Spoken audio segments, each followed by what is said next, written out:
Thanks, Riv. Another incredibly close game, but TSM have pulled ahead and are now 2-1 against Dig. And we said it before the game started. We're going to look at Wild Turtle. And Wild Turtle just kind of went and took that game for himself. Yeah, it worked really well having the Lulu there to speed him up, and same with the Ori. He was able to do those crazy plays and basically never get punished for it. Yeah, and not just Wild Turtle, but everyone else that they built around him. They have so much disengage. Nami and Nunu on the same team. That is Kha'Zix's worst nightmare, because Kha'Zix and Ahri live and die by catching out isolated targets and killing them and then getting objectives afterwards. But there's no way that they're going to dive into that 5-man squad. We saw Dignitas attempt to protect the hyper carry. They did it with a Kog'Maw in the game prior. So what allowed TSM to have more success with it than Dignitas did? I think the biggest thing was Dig did it early on in the game, and then they kind of stopped doing it. But they were able to pressure mid lane and then pressure top and catch someone while they rotated. They kind of stopped doing this towards the mid-late game, and at that point, that's when they just stalled it. And then TSM was able to group as 5 and then take vision control or take a turret. Also, they were facing, like I said, the Kha'Zix and the Ahri, which have to kind of pick somebody off. But they stayed as a unit pretty much the whole time, and they controlled the vision, which is a big part of any assassination composition. But you also have to say, Tristana, not only does she get up to the longest range, but she doesn't have to work with that window like Kog was, activating the W. Plus, she can get resets with her rocket jump. Well, we saw Ahri with 3 fairly early kills in the game. That's a lot of power there on an assassin champion that has high mobility. What could Shifter have done to maybe turn the tides in Dignitas' favor earlier in the game? I think they needed to make more of a team effort to put maybe the AD carry mid or someone else who could shove mid, because what happened was they matched Ori with Ahri, and they just both shoved against each other, and then Ahri would go hide. TSM picked up on this, and they stopped walking on that little catwalk between the lines of mid, because it just became too dangerous. So the Ahri pick basically just became, I'm going to just wave clear mid, because TSM just didn't give him that opening ever. Yeah, they continually shoved him into the turret. If they kept up the pressure on him, he didn't have a lot of freedom to roam around. But for Dignitas, they didn't create any openings really for Shifter to go roam around and to go take a couple of kills and try and turn that into more for the team. Also, this is the second game in a row that TSM got first blood off of a pick, and then they got first dragon as well. So they got a pretty good early start.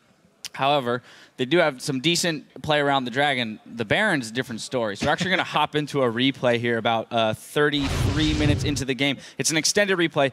Kobe, if you could walk us through this one. TSM picks up a 2-0. Then gets the Baron stolen, and then takes another 2-0 off the backside of that. Okay, let's roll the replay. What do we got here? Bubble just hits Shifter. Wow, it looks like it was just on the edge, too.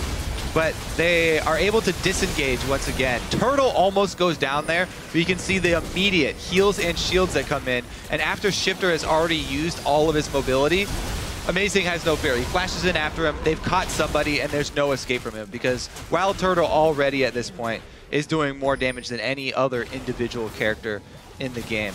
Another good bubble here from Lustboy, but this is the steal from Crumbs. Flying in for the Hail Mary, and he gets it to connect.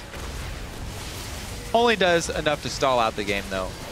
Yeah, the Baron steal is basically, stall out the game, because after they stole it, no one was in position to actually take an objective off of the Baron. So we've seen Dignitas with some great Baron control, as we've said, 9 for 9 on the Barons through the series. However, now they're down 2-1. So Baron clearly isn't enough to grab these wins. So what are the adjustments they need to make off of the Baron and onto the rest of the map? Like I said before, I think they really do thrive when they're able to pull TSM apart. This time they had, assassins, and they want to do the same thing. Want to try and pull TSM apart, prey on them in their own jungle, use that ward coverage to try and pick people. So they probably need to go back to split pushing with Zion Spartan. That's the surefire way to make sure TSM don't group up. Yeah, I would say, split push, or a big fault with their pick ban phase that I kind of realized was the fact that they're counterpicking top and mid means Bjergsen gets to pick whatever he wants out of mid. So he gets Ori. They banned Ziggs. They took Ori. What else is there really for wave clear? You have Syndra, but she's not really as safe, and she doesn't really have much support. So I think if they want to, kind of have more of an impact from Baron, they need to pick a very high scaling mid laner, kind of like Ziggs was, and just push that. So when they take these Barons, it will be advantageous for them. When they took Barons and style out the game, Ori was just getting bigger than Ahri, and Trist was just getting bigger than Lucian. Well, so let's now hop in to our final replay here, about 53 minutes into the game. We have Wild Turtle coming up with another double kill here. Probably, if you don't mind walking us through this one. So this is where they're starting Baron when they already have mid lane pressure coming in. Yeah, and it looks like, I think they're too scared to do Baron because of the steal potential. What happens is they're able to get a free chunk on Maokai because there's no CC to stop Trist. And now their comp gets perfect. They put Trist in front, and they just give her all the buffs. So she just runs through this fight.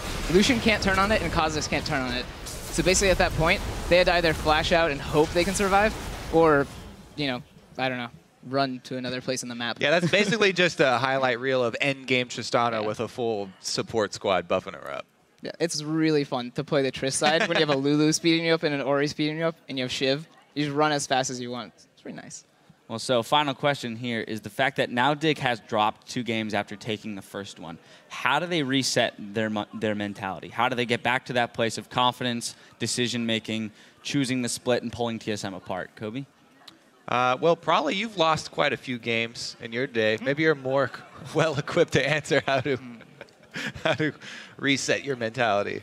For that, I would just kind of love my team for what we did well in those games. And for a Dig, it's the split push they got well and the Baron. So I would cater to that. Get Nasus, get some kind of splitter top, and then get some kind of mid who scales really hard, and maybe an AD who scales really hard. So is that the job of one person on the team, though, to kind of regroup everyone and say, hey, look, you know, let's focus on the good, not what went wrong, and let's reprioritize back to what we know works? The thing I have to say for Dignitas is they usually don't have a problem with the morale on their team. They've got Kiwi Kid on there. They've got QtPie on there. Zion Spartan is always a positive guy. So I don't think it's that hard for them, you know, to keep everybody's morale up even when they are losing. It's going to be more about execution. All right, well, we'll see what kind of mentality they come back with, and hopefully we'll get another exciting game. We're going to do a quick Rift reset, though, and when we return, it's back into the action with Game 4 of our quarterfinal showdown between Team Solo Mid and Dignitas. Don't go anywhere.